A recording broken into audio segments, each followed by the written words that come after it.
Welcome back to the Deep Dive, powered by Radio BFit.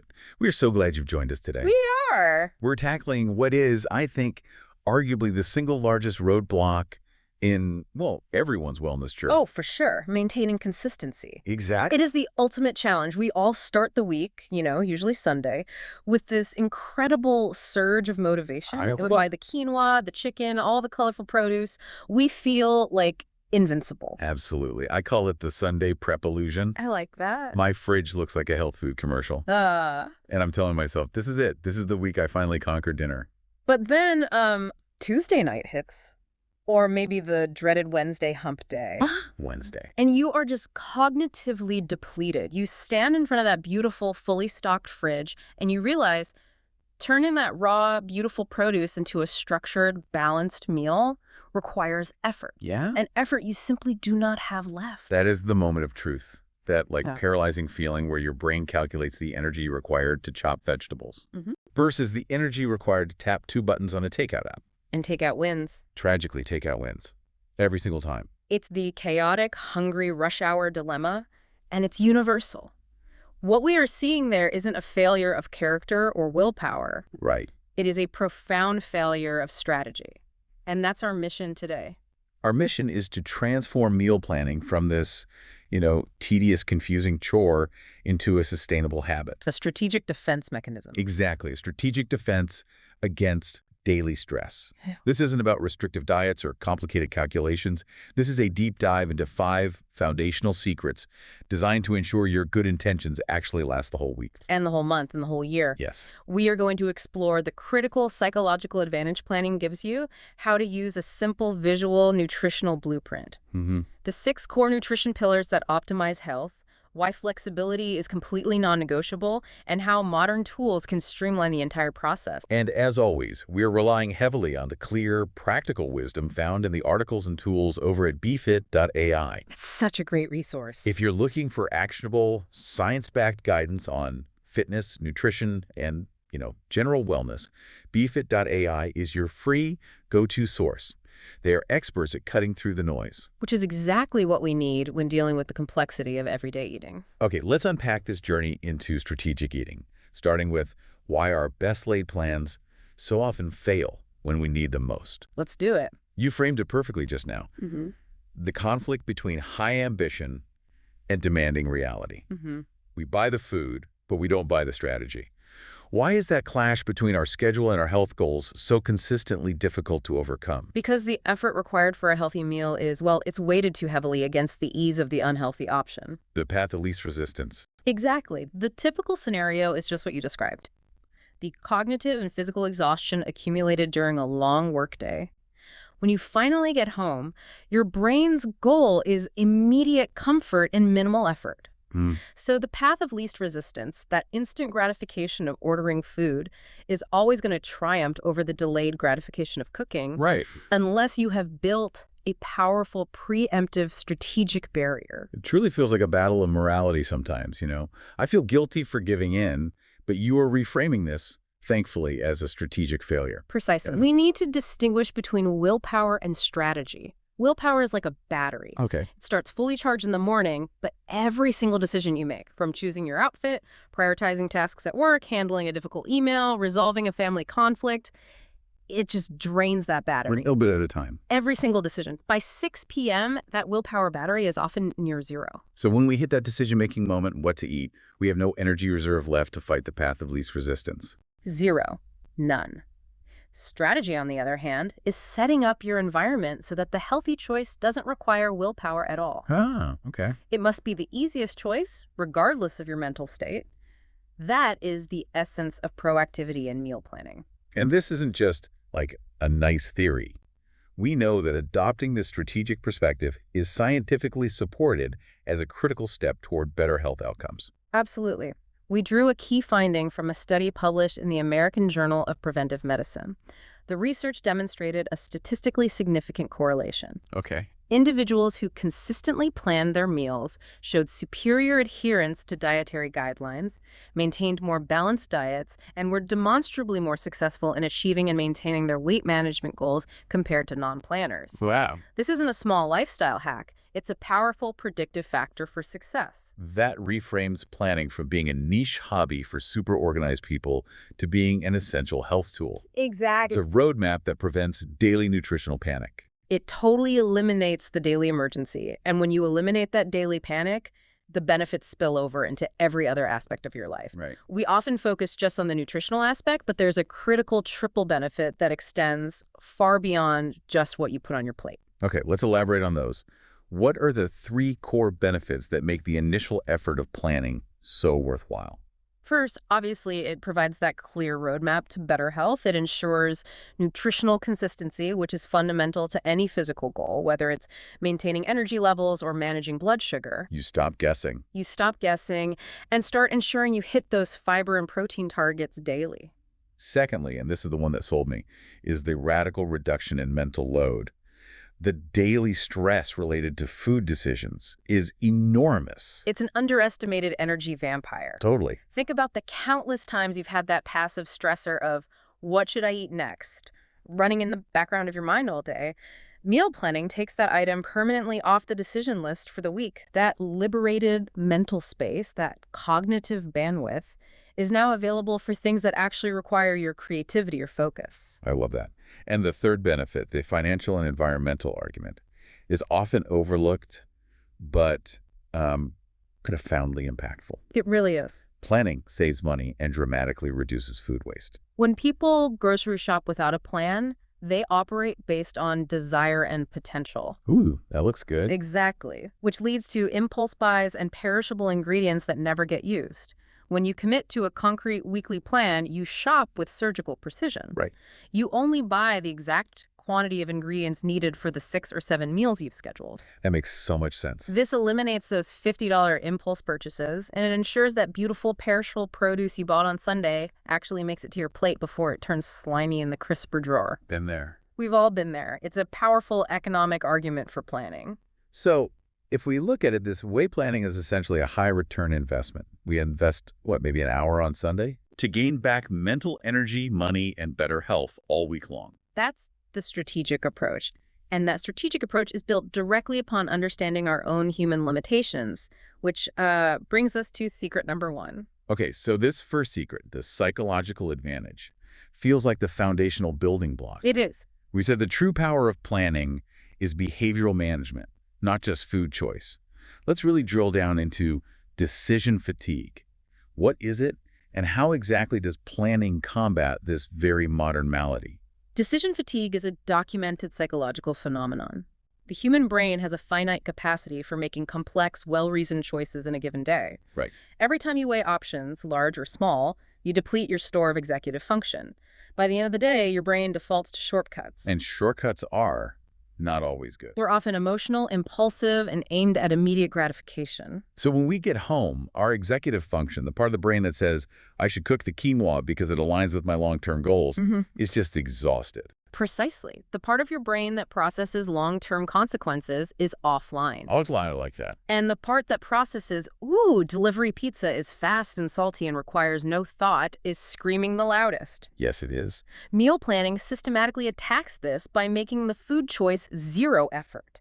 By deciding your entire meal framework on Sunday morning when your willpower battery is full and you are well-fed and rested, Right, when you're at your best. you entirely eliminate the guesswork and the stress when you are most vulnerable, which is midweek. That systematic elimination is what we call pre-commitment. We are committing to the healthy action when we are strong, so we don't have to rely on being strong when we are weak. Exactly. And this is vital for curbing impulsivity. Impulsive eating isn't just about cravings. It's often driven by low blood sugar and high emotional or cognitive exhaustion. That makes sense. When hunger strikes, it is biologically driven and rationality just goes out the window.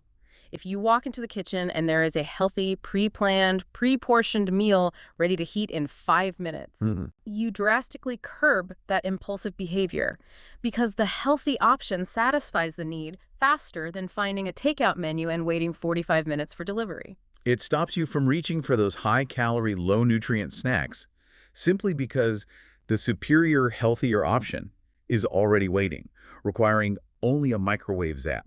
It becomes the superior path of least resistance. And this ties directly into one of the biggest challenges in long-term weight management: portion control. I think most people only realize they've overeaten after the meal is finished. Correct. But meal planning, especially if you embrace the concept of preparing and portioning meals ahead of time, acts as the most effective tool for preemptive portion control. Okay. If you have already measured out the right amount of chicken, rice, and vegetables into a container on Sunday, you eliminate the temptation to go back for seconds or to rely on the massive industry-standard takeout portions that are often 2 or 3 servings disguised as one. Yeah, the restaurant portions are huge. They're enormous. I often hear from people that tracking calories feels overwhelming. But if you pre-portion and pre-track, you're doing the cognitive work once, when you are organized, Yes. rather than frantically trying to calculate a plate size when you're starving. That's the key distinction. You are putting the structure in place when you have the capacity. The foundational takeaway of secret number 1 is that proactive planning removes the necessity of using willpower when you are tired and hungry. Right. It fundamentally shifts the reliance from motivation, which is fleeting, to consistency, which is engineered. Consistency engineered through strategy. That means the long-term success of the plan doesn't hinge on me feeling energetic or motivated every single night of the week. It's about being smarter than your tired brain. I can do that. And once you have that psychological advantage secured, we can focus on the next level, simplifying the actual food choices so you don't get analysis paralysis. Analysis paralysis is a major killer of healthy intention. Well, it is. People think they need to measure everything, count macro ratios to the decimal point, or follow these restrictive, complicated rules they found online. Right. Secret number 2, the perfect plate method, seems designed to eliminate that complexity. Absolutely. We are replacing complicated math with visual intuition. Okay, I like that. The perfect plate method is a visual guide, an easy-to-remember formula for structuring balanced, highly satisfying meals. It simplifies nutrition without sacrificing variety or complexity. It gives you a framework you can use anywhere, Anywhere. whether you are cooking at home or choosing food at a buffet. Let's break down that visual formula, starting with the biggest component. Yeah. We need our listeners to picture their plate and how they are dividing the real estate. Okay, so we need to see this not just as ratios, but as a hierarchy of nutritional importance for satiety and micronutrient load. The largest segment, fully half the plate, must be dedicated to colorful, non-starchy vegetables. This is your foundation of fiber, vitamins, and minerals. That emphasis on volume is critical. If I fill half my plate with nutrient-dense, high-volume, low-calorie greens like spinach, broccoli, or bell peppers, I instantly minimize the overall caloric density of the meal without having to feel deprived or hungry. It's a genius trick of visual perception. It really is. It's nutritional insurance. That high fiber content is crucial because it promotes healthy digestion in bulk, signaling powerful feelings of fullness. Okay, so that's half the plate. What's next? Next, we move to the fuel source for muscle repair and stable energy. 1/4 of the plate is dedicated to lean proteins. 1/4. This needs to be a palm-sized, consistent source, such as grilled chicken, fish, tofu, or legumes like beans and lentils. Why is the protein portion so rigidly important in this ratio? What's the magic there? Well, protein is the most satiating macronutrient. It triggers the release of gut hormones like PYY and CCK, which travel to the brain and signal that you are full. Oh, interesting. Additionally, protein requires more energy for your body to digest and metabolize a phenomenon known as the thermic effect of food, or EPE. So you're burning calories just by eating it. A few extra, yes. By ensuring you have a dense protein quadrant, you stabilize your blood sugar, maximize satiety, and burn a few extra calories during digestion.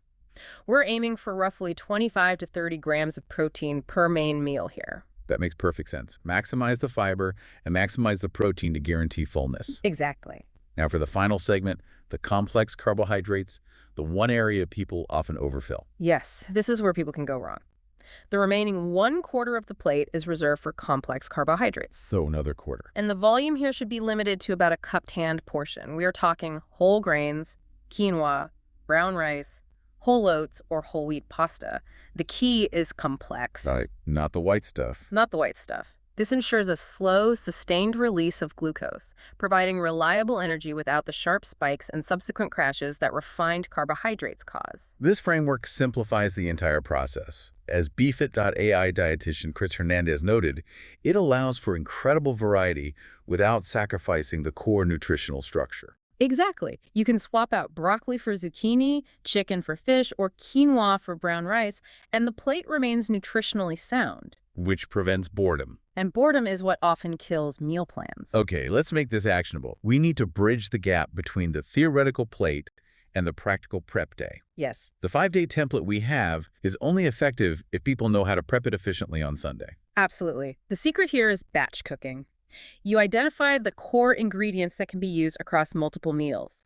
Let's say we choose chicken, quinoa, and a huge container of mixed chopped vegetables like bell peppers and onions. So on Sunday, you are not making 5 different meals. You are making 3 components that get assembled later. Correct. For instance, you could grill or bake, say, 3 pounds of chicken breast and cook a triple batch of quinoa. That takes about 90 minutes, maybe less. And you've got your core building blocks. Now, let's see how that applies to the template. Let's look at Monday. Monday morning, breakfast is quick. Yeah. Overnight oats, which were prepared the night before. Lunch is the first use of the batch.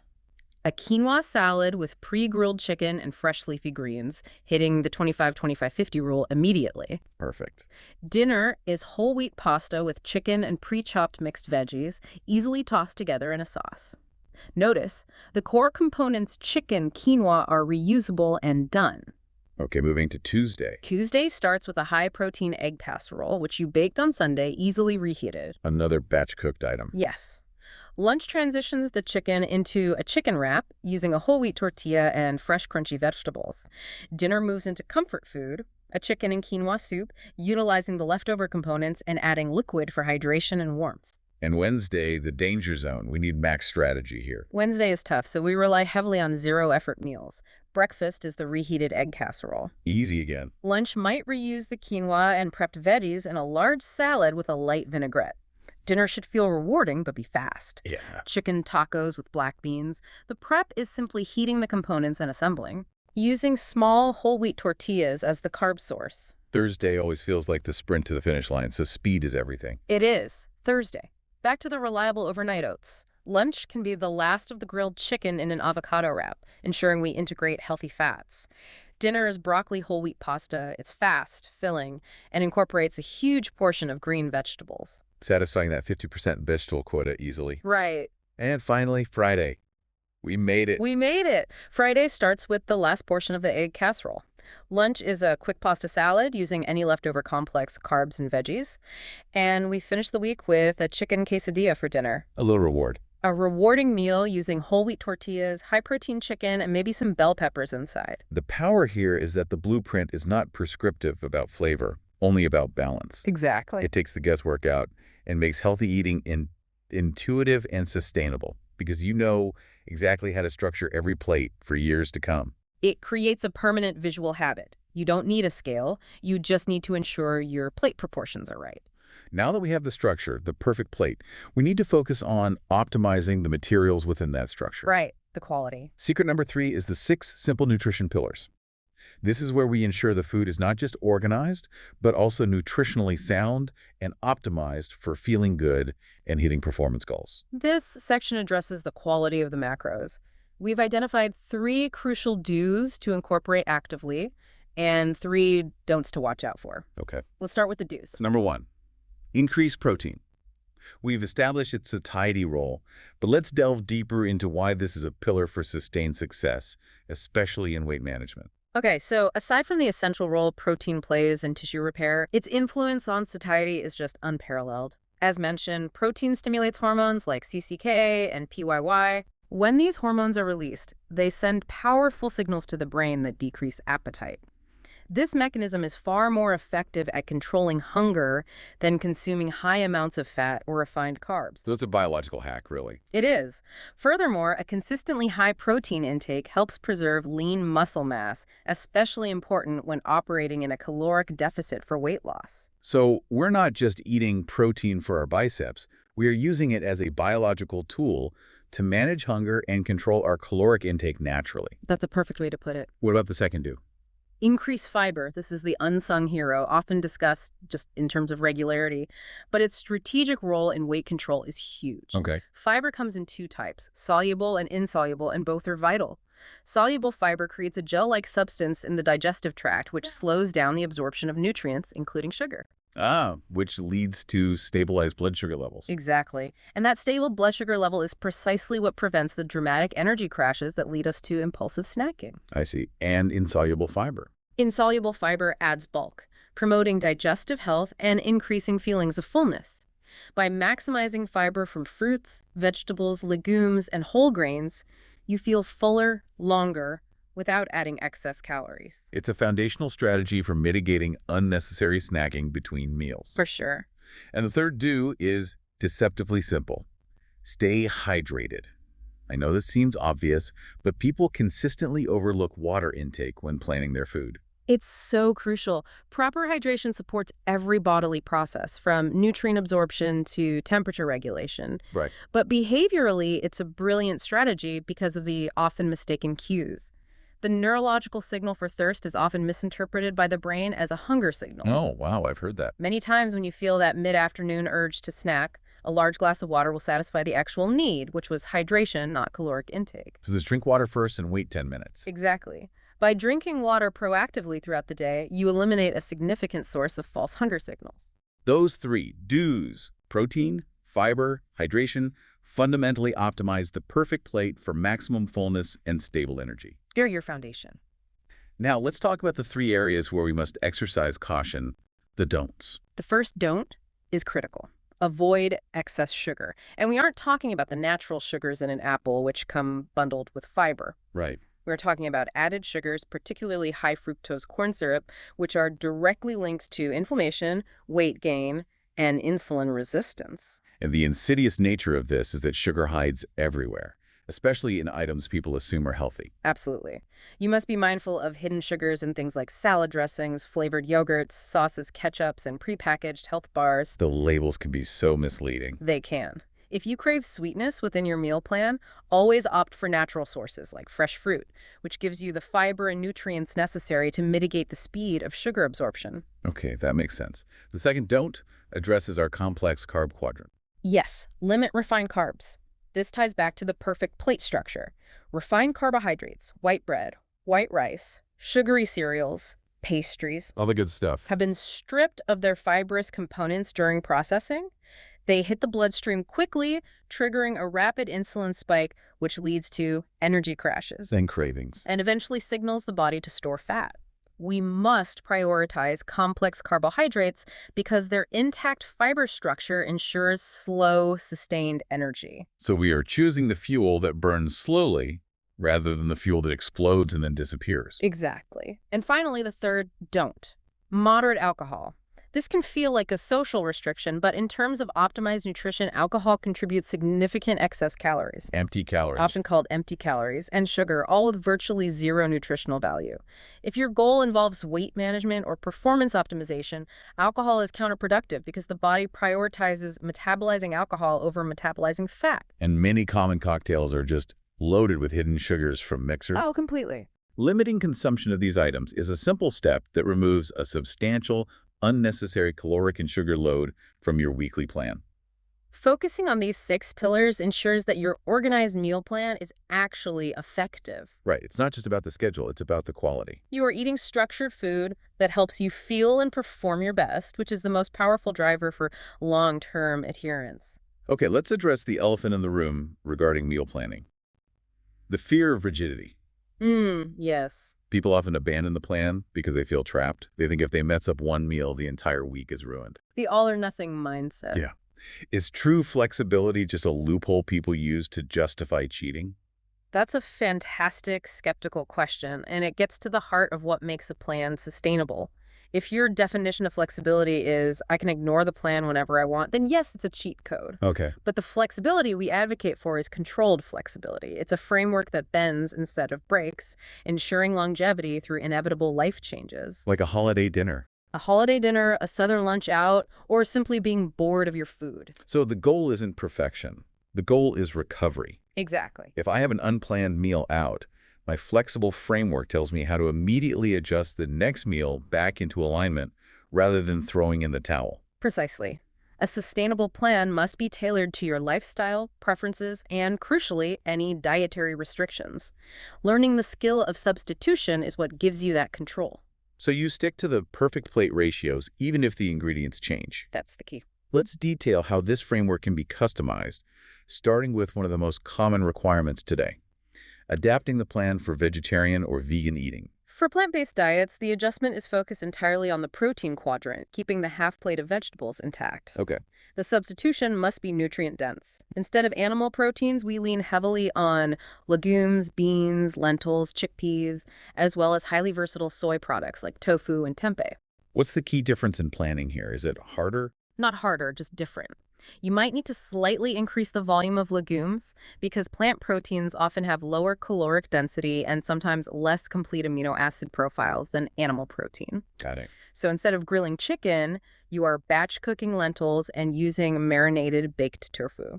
This ensures the protein quota is met and you get a massive fiber boost simultaneously. So if I prep a big batch of quinoa on Sunday, I can pair it with black beans and corn on Monday and then with a seasoned tofu stir-fry on Tuesday. The strategy is identical. The ingredients are just swapped. Spot on. Okay. Next up, gluten-free needs. This is about smart substitution of the complex carb quadrant. Yes. This can be tricky because so many people rely on whole wheat bread and pasta as their primary complex carbs. It requires vigilance and replacement with non-gluten grains. You need certified gluten-free alternatives like quinoa, which is a naturally complete protein, and gluten-free. Quinoa's a superstar. It really is. Various forms of rice, like brown or wild, corn, and certified gluten-free oats for breakfast.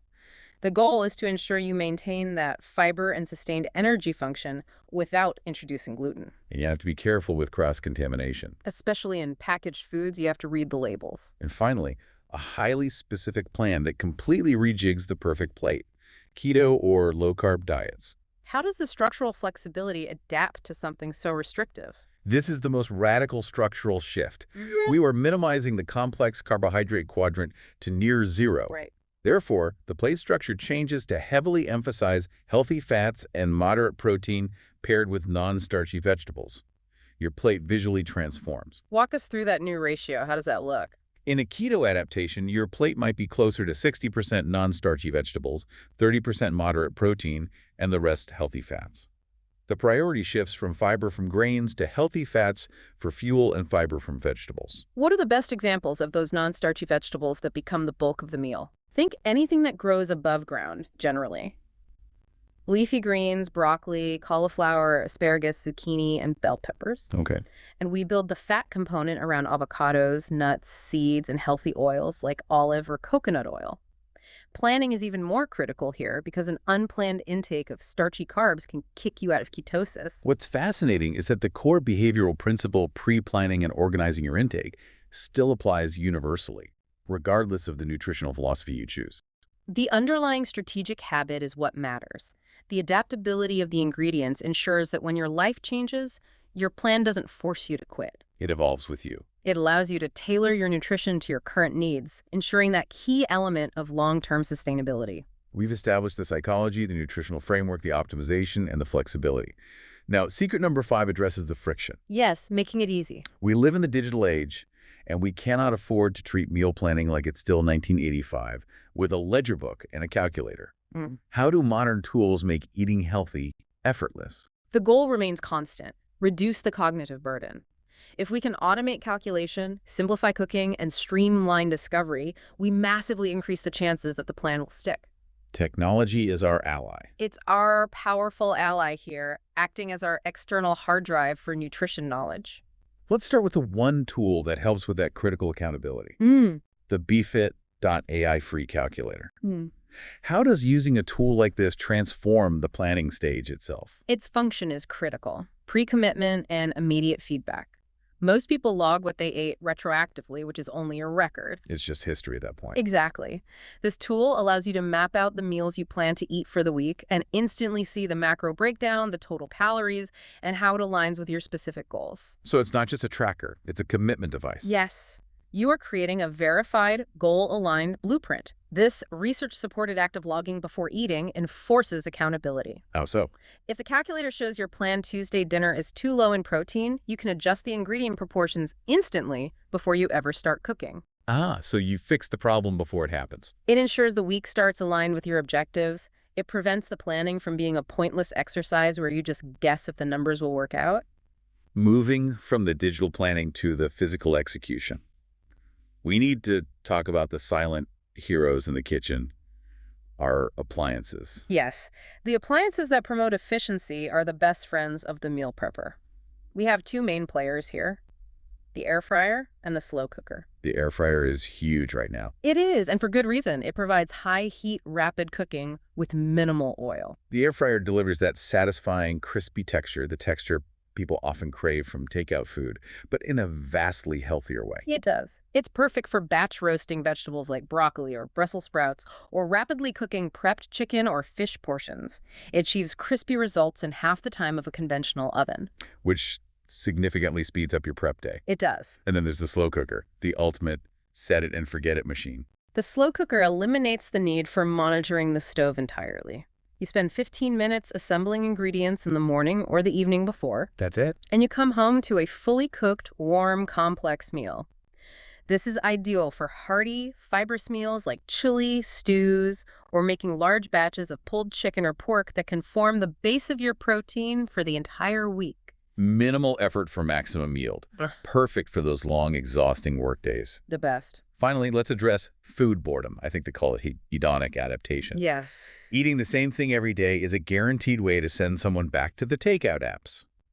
How do we keep the menu fresh without spending hours trawling the internet for recipes? We leverage digital recipe inspiration platforms like Yummly and Pinterest, but strategically. What do you mean strategically? The real power isn't in just finding recipes, it's in the advanced filtering. You can filter by specific dietary needs, keto, vegan, gluten-free, but also by ingredients you already have on hand, or even by cook time. So if I have a giant batch of quinoa and chicken, I can filter for recipes that use those ingredients, but offer a completely different flavor profile Say, Thai, Indian, or Mexican. to prevent flavor fatigue. Exactly.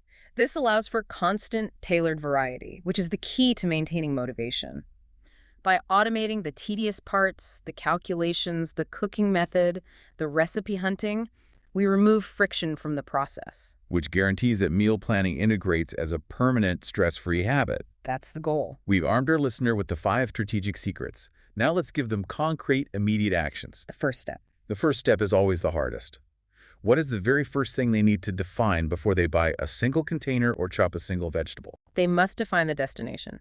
The first and most critical step is to clearly define your primary goal. Are you aiming for weight loss, which is a caloric deficit, Right. muscle gain, a caloric surplus, general maintenance, or managing a specific health condition like diabetes or high cholesterol? The structural plan must align perfectly with the destination. The portion sizes in our perfect plate method change dramatically if you're trying to lose weight versus trying to fuel intense weight training. Precisely. For a weight loss goal, that 1/4 complex carb section might be slightly smaller and denser in fiber. Okay. For muscle gain, the protein section might increase slightly, and the carb section would likely utilize more frequent, strategically timed portions.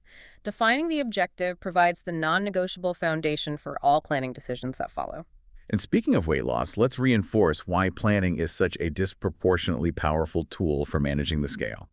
It's more than just controlling calories, right? Oh, it is. Meal planning addresses 4 critical behaviors that sabotage weight loss efforts. First, it enforces portion control in advance, Right. eliminating the common issue of overserving at the table.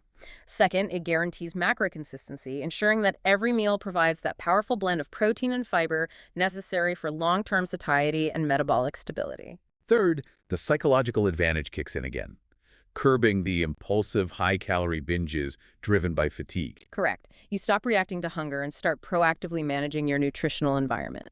And finally, planning provides a structured way to manage the energy density of your food. Energy density. By relying on whole foods, lean proteins, whole grains, vegetables, you naturally decrease the number of calories per bite compared to processed foods, making sustainable weight loss much easier.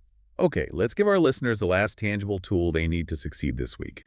A comprehensive checklist for stocking their kitchen. the foundation. What are the essential, versatile items that every meal planner needs in their pantry and freezer? Yeah. A well-stocked kitchen is strategic defense against takeout. If the ingredients are there, the plan is easy to execute. So true. Let's start with the dry goods that form the basis of our complex carb and fiber quotas. Versatile whole grains are mandatory. Keep quinoa, brown rice, whole oats, and perhaps whole wheat pasta. These are the slow-burning fuel sources that can be cooked in large batches and adapted to any cuisine. And what about the quick, shelf-stable proteins and fiber sources? We need plant-based and canned goods. Stock up heavily on canned beans black, kidney, cannellini, and lentils. So cheap and easy. Inexpensive, packed with fiber and protein, and ready in seconds for quick salads or soups. Canned tomatoes are non-negotiable for making fast, healthy sauces, and canned tuna or salmon provides excellent omega-3s and fast protein. Flavor is paramount. If the food is boring, the plan will fail. Absolutely. Ensure you have flavor boosters. Invest in a wide selection of spices, not just salt and pepper, such as chili powder, cumin, turmeric, Italian herbs. These allow you to change the flavor profile of the same base ingredients all week. Pair these with quality olive oil, high-quality vinegars like balsamic or apple cider, and maybe some soy sauce or low-sodium alternatives. Now, moving into cold storage, our strategic reserve in the freezer. The freezer is key to preserving proteins without risk of spoilage. Always keep frozen proteins like chicken breasts, ground turkey, or fish fillets on hand. Easy to thaw for prep day. And crucially, utilize frozen fruits and vegetables. I think people often forget that frozen produce is nutritionally comparable, sometimes even superior to fresh, depending on the season. And they are a massive time saver and prevent waste. Frozen vegetables, peas, corn, broccoli florets are perfect for stir-fries and quick additions to pasta or soup. And smoothies. Frozen fruits like berries and bananas are essential for high-fiber, low-sugar breakfast smoothies. And what about the fridge staples, the fresh items that last? Focus on fresh produce with a long shelf life, like hearty root vegetables, Carrots.